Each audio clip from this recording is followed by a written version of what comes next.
This is a very important time in our lives, in this moment, in a moment where sometimes we can't believe what's happening on the national level for working people. Time and time, each day, it's can we top this? Something that hurts us as working people. But we're not giving up. We can never give up. Our families are too important. And so at times like this is when we look for champions.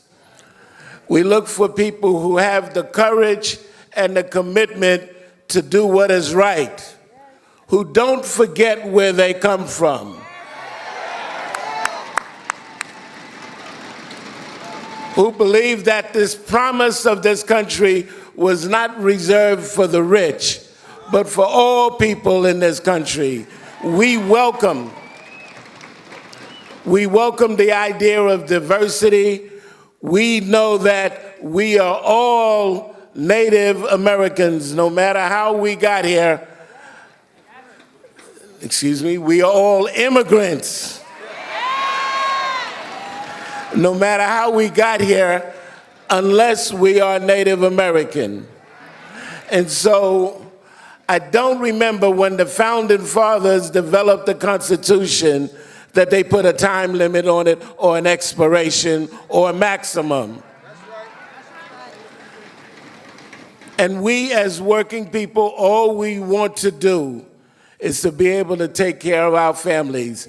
That is why we work, so that the next generation can do a little better than us, get a little closer to the American dream. And so we're not going to let evil or confused forces confuse us or divide us. We know what's important for our families, and we know at a time such as this, we need champions that are ready to live up to their pledge and commitment. And sisters and brothers, we have that in Governor Cuomo.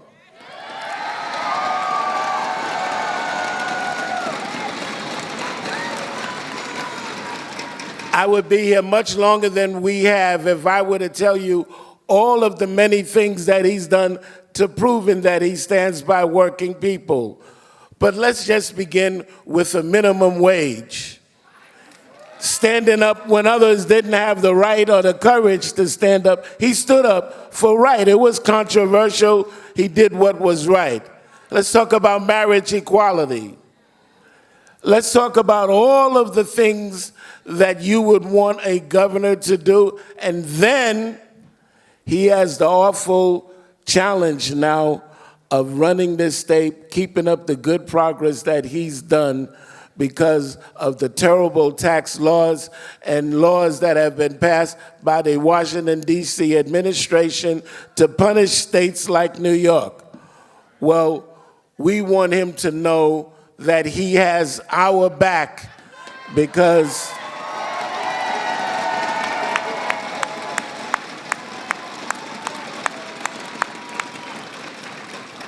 he has always backed us. And this is not the end, sister. This is the beginning of us taking back this country for us and our families.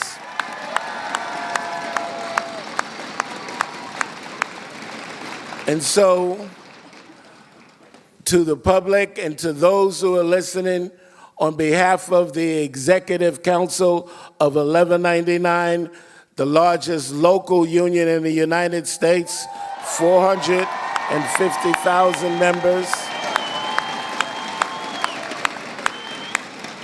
a union that Dr. King said was his favorite union. On behalf of those members, we are proud to endorse Governor Andrew Cuomo for re-election as governor of New York State.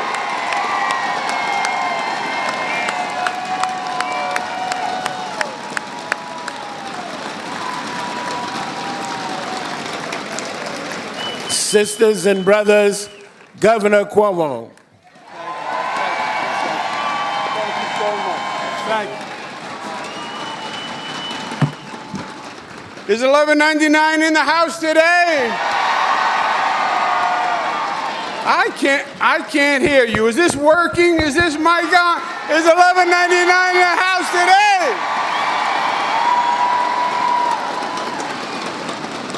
Let's hear it for your great leader, my great friend George Gresham, who's doing a fantastic job.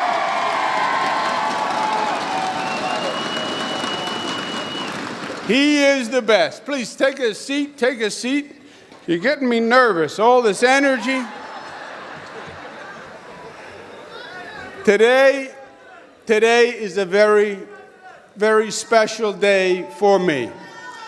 There's a lot of emotion, there's a lot of history today, and I can't tell you how much your endorsement, support, but more your friendship means to me. And it warms my heart, and I want to thank you. We go back a long, long time. I have a tremendous respect for the work that you do, for the lives that you save, the hours that you work. I have tremendous respect for what the home health care workers do. I saw them tend to my father day and night for the past 2 years of his life. And I have such respect and admiration for each and every one of you. And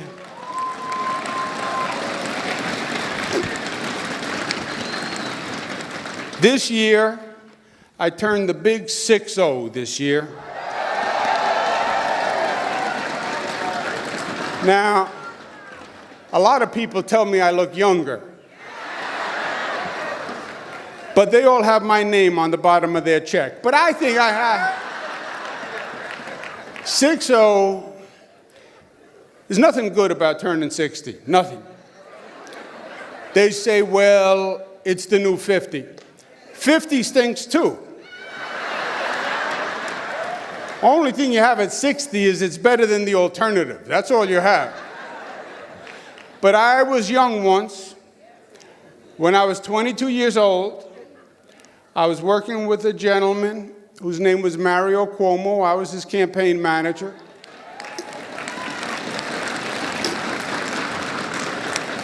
And 1199 was the powerhouse behind Mario Cuomo's candidacy. You made him governor of the state of New York.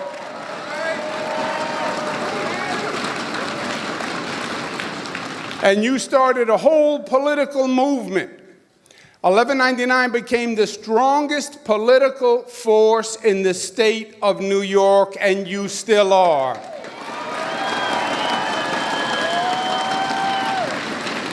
$11.99 is the voice for the working families in New York and the muscle for the working families in New York. And you've always been there for me. When I was running for Attorney General, when I was running for governor, 1199 had my back, and I want you to know I would not be Attorney General and I would not have been governor if it wasn't for 1199.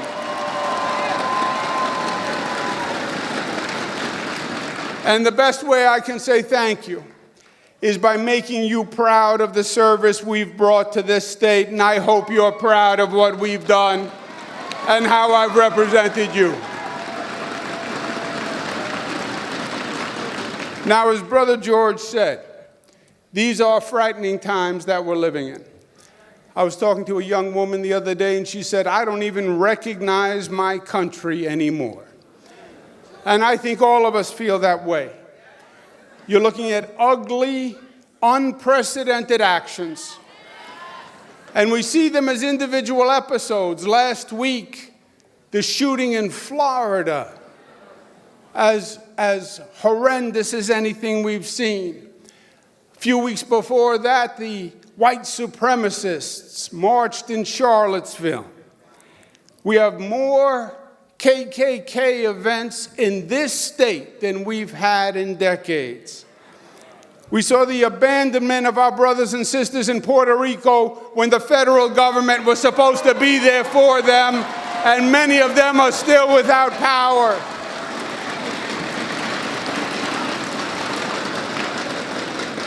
We've seen 800,000 dreamers American young people who've been left out in the cold by this federal government and don't know what their future is.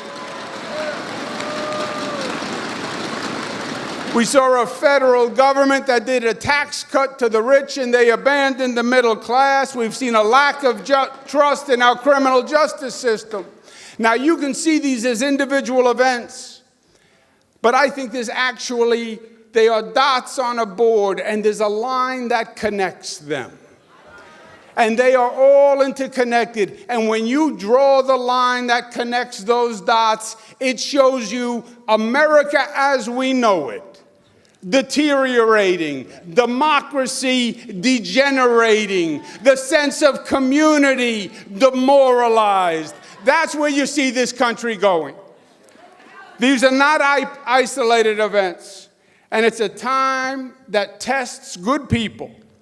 And it is a time that calls for courage and action. James 4:17 says, "So whoever knows the right thing to do and fails to do it, for him it is sin."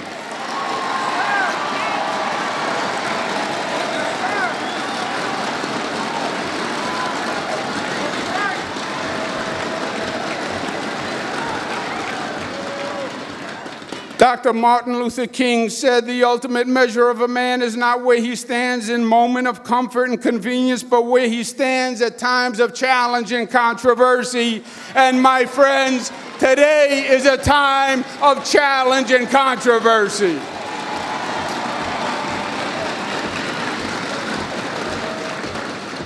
This federal government has defrauded the American people. They ran a campaign saying that they were going to stand up for the middle class, right? That they were going to be the government that represented the middle class. As soon as they got in the office, what did they do? They turned around, they passed a tax cut, 80% goes to the wealthiest 1%, and the middle class got the crumbs from the table. They did a tax cut for the rich corporations.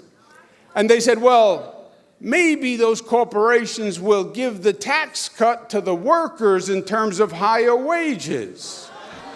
Sure, maybe. Maybe Santa Claus is real. Maybe they would do that, or maybe they would give themselves a fat payday. And if the federal government actually wanted to help the middle class, you know what they would have said to those corporations? We're going to give you a tax cut, but you turn around and you give it to the workers in the term of higher wages. They didn't do that because they didn't want to do that. You look at the madness on what they're doing on guns. Even after Florida, look at what they're doing on guns. The insanity of it. How many young people have to die? How many innocents have to die before this nation will come to its senses and the leadership will stand up and actually lead? We have high school students who are showing more leadership than our Washington elected officials.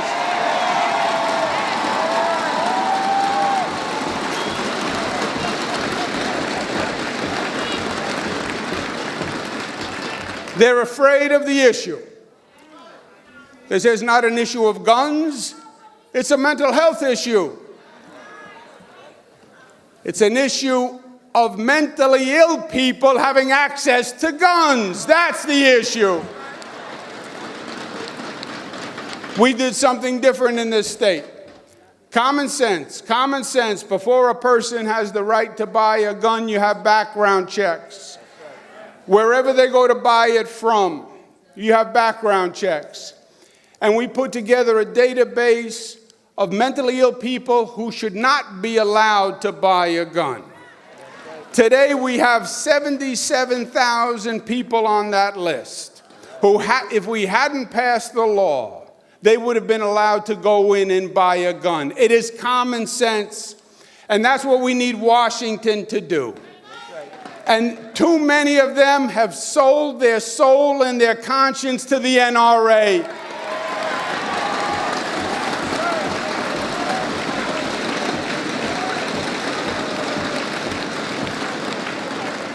Yes, we have a Second Amendment right, but we also have a right to live in decency and safety, and our children to go to school without fear of getting mowed down. They are looking to dismantle our healthcare system. Dismantle our healthcare system. Their theory is, if you're rich, you have private insurance, you can get health care. But for the rest of us, you're on your own. President put out his budget. He cuts Medicaid funding to the state of New York, $8 billion over the next 4 years. $8 billion. It would dismantle the healthcare system as we know it. You would see bankrupt hospitals. You would see workers laid off. They know exactly what they're doing.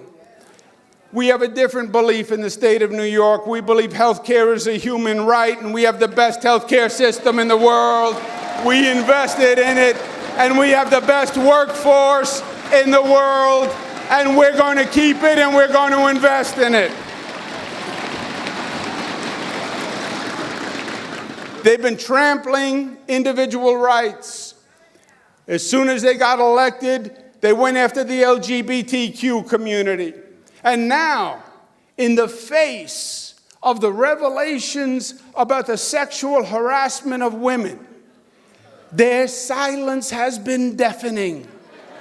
Not a word. What they should be doing is standing up and saying, you know what, the federal government is going to pass the toughest anti-sexual harassment policy ever, and we're going to then shame the private corporations to follow us. They won't do it. They won't do it, but we will do it here in the state of New York, and we'll show them what leadership is all about.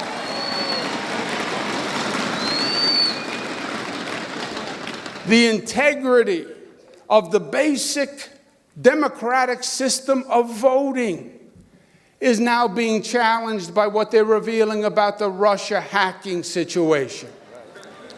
And again, not a peep from Washington. You now know that Russia was meddling with your elections. They're using social media. They're deceiving people. They're spreading hate. They're spreading venom. They're pitting Americans against Americans. And what does Washington say? Nothing. Well, New York State says something else. We're going to pass the Democracy Protection Act. We're going to say those social media companies have to tell us who's paying for those ads, and they have to make sure there's transparency in all political advertising.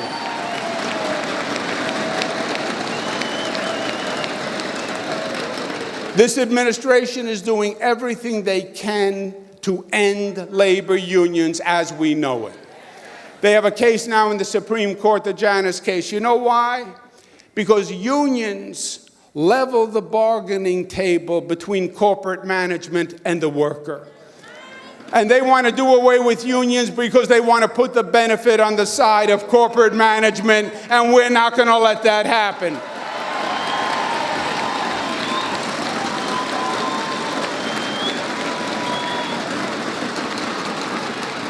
They abuse 800,000 dreamers who were born here, many of whom have never been outside of this country.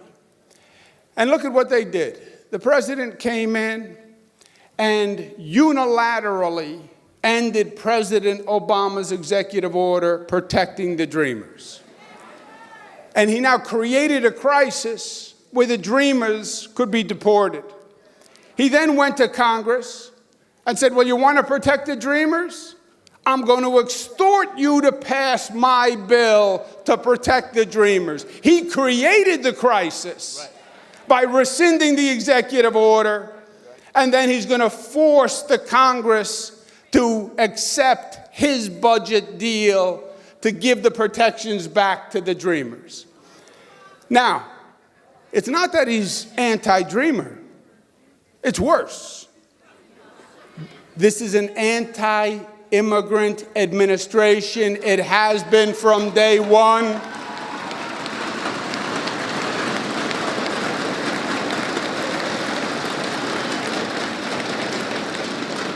Their politics pits one against another. And they're trying to take what is our strength, our diversity, and they're trying to make it a weakness by pitting us against the other. George is exactly right.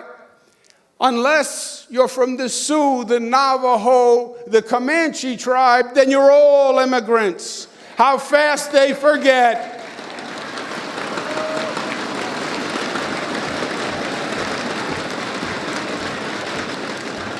They want to talk about the dreamers. My people came from Italy. You know, the ugly word they used to use to describe Italians was wops. They would call them wops. You know what wops stands for? Without papers. Without papers at Ellis Island. Don't tell me about immigration. And don't tell me who can come and who can't come.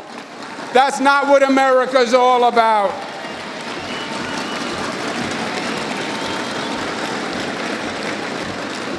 The same abuse they showed to the dreamers, they showed themselves true again. When Puerto Rico had its crisis, they abandoned the people of Puerto Rico. The federal government did not do what it needed to do. Why? Because it was Puerto Rico. Never mind that they're our brothers and sisters. Never mind that they're citizens of the United States of America. They treated them like second-class citizens.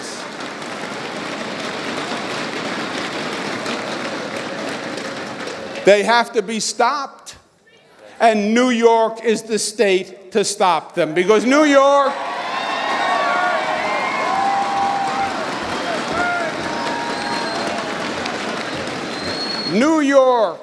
is the progressive capital of the nation.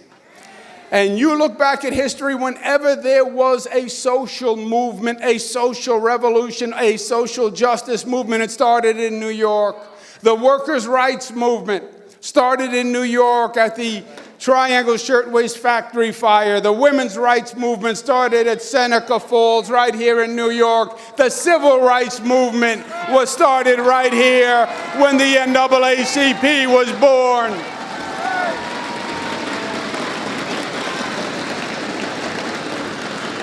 And New York, we don't just talk about it. We do something about it in New York.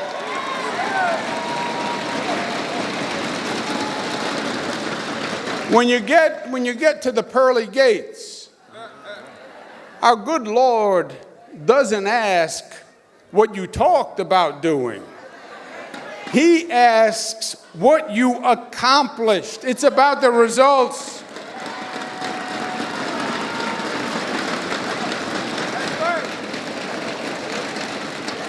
John 3:18 says, "Let us not love in word or talk, but in deed and truth."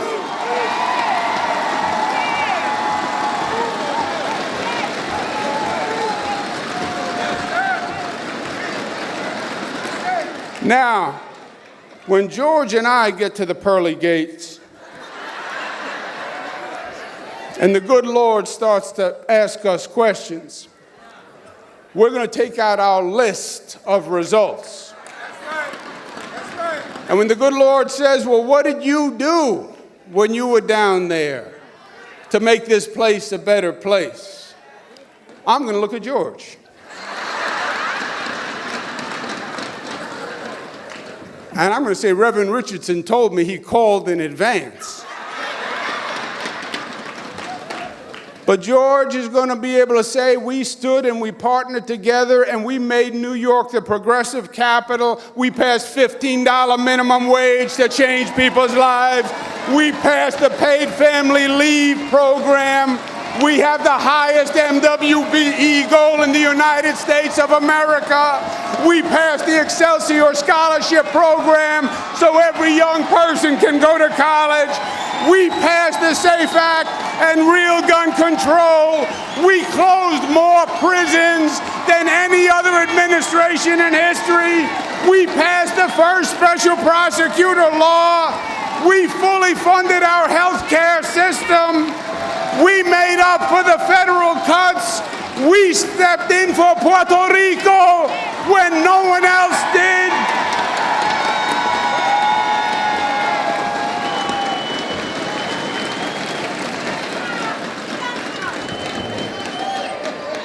And the good Lord is going to say, okay, George, you can go up. But the good Lord is going to say, you, Andrew, stay with me. We have a few questions to talk about. So I have a little more work to do before I have that conversation. And this nation has a little bit more work to do. Because we have to take back our country. We have to bring our philosophy and our vision back to America. A philosophy that says we don't divide, we unite. There are no haves and have-nots. There are no lucky and left out. It's not okay to have more millionaires and billionaires when you have more homeless people on the streets than ever before. It's not okay to have the greatest wealth and have people in public housing with no heat and living with lead paint. That's not our America. We believe in opportunity for all, and education for all, and health care for all. And we believe our diversity is a strength and not a weakness. And we don't believe in building walls. We believe in building bridges between people. That's our America. We believe in a country of acceptance, not a country of intolerance. We don't offer people a closed fist. We offer people open arms. That's our America. And we don't believe in a country that spreads hate, because we believe the greatest four-letter word is still love. That's our America.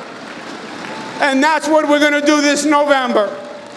And we're going to hold them accountable. We're going to say to those Congress people who passed the tax cut for the rich and refused to stand up to the NRA, we're going to hold you accountable.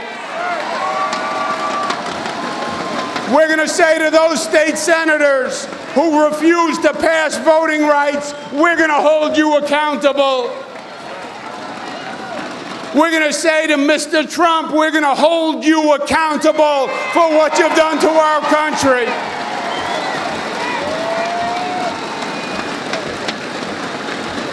And 1199 is going to be the engine of this movement.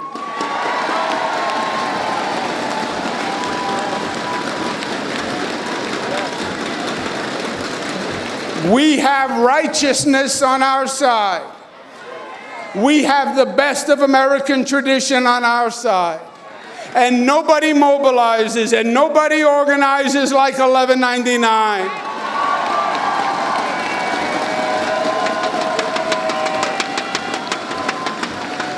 And together, my friends, we're going to appeal to people's better angels. We're going to appeal to what made America, America. We're going to get the good people in this country to stand up. And we're going to get the good people to stand up for the dreamers who've been abused. And we're going to get them to stand up for the immigrants who've been abused. And we're going to get them to stand up for the people in public housing who've been abused. And we're going to get them to stand up for the middle class. And stand up for women's rights. And stand up for labor's rights and the right to organize. We're going to get them to stand up for the integrity of our voting system and democracy. We're going to get them to stand up for Puerto Rico. And we're going to make America